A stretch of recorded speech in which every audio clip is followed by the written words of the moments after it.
Guys, update tayo sa ating kalapate.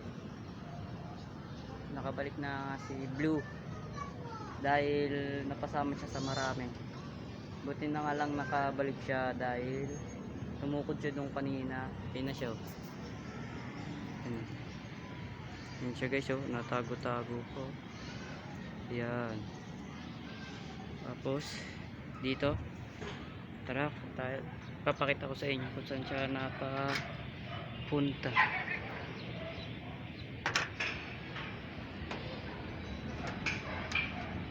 Ayan siya. Yan.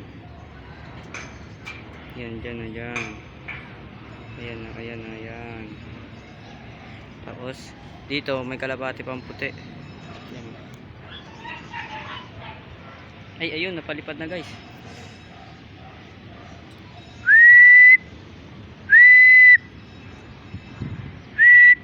Umuwi. Tukod lang ata yung dito guys eh. Tumukod lang siya, malayo pala bahay yun. Yan, umuwi na. Tumukod lang siya dun, oh. Tumukod lang siya dun kanina guys, dyan. Layo pa ng bahay yun.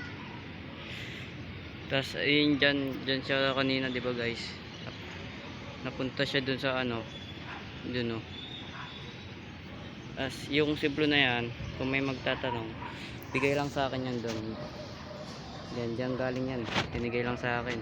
Bibigyan pa nga ako niyan guys eh. Kalapate, inakay. Pag lumaki yung inakay, ayun, si Boy Tapang, kaya yan napababa si Blue.